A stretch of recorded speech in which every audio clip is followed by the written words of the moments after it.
The one rule change that you think will have the biggest change in baseball is going to be what? I think that the pitch clock is going to be the biggest change in Major League Baseball, perhaps since integration.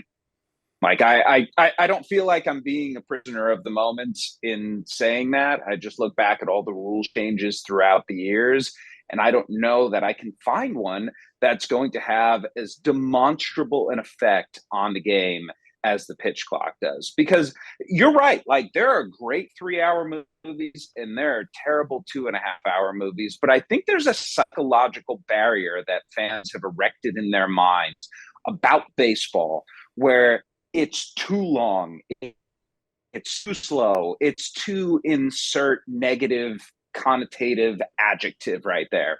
And I don't know if you had a chance to watch any of the minor league games last year where the pitch clock was used.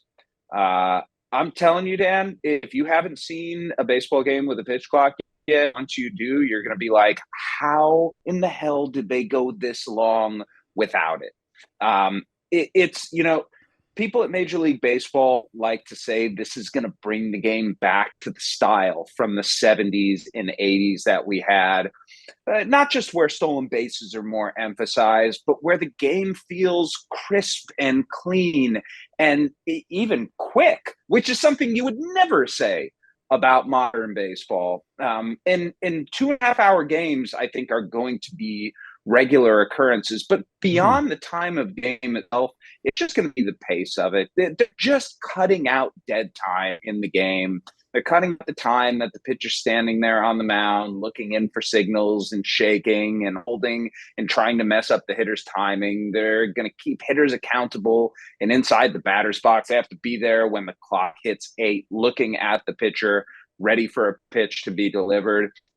I think the closest facsimile I can make is that every game is going to look like a Mark Burley game now. And if you Ooh. remember, Mark Burley was the quickest pitcher in the big leagues for a long time, and his games were fun to watch because you knew he was going to get the ball in his glove, be right on the mound already, come set, and get ready to pitch within 12 to 15 seconds. And that is going to be everyone now. It's going to take a lot of time in spring training and even in April for guys to get used to this. But I think once they do, the effect on the game is going to be enormous and enormously positive.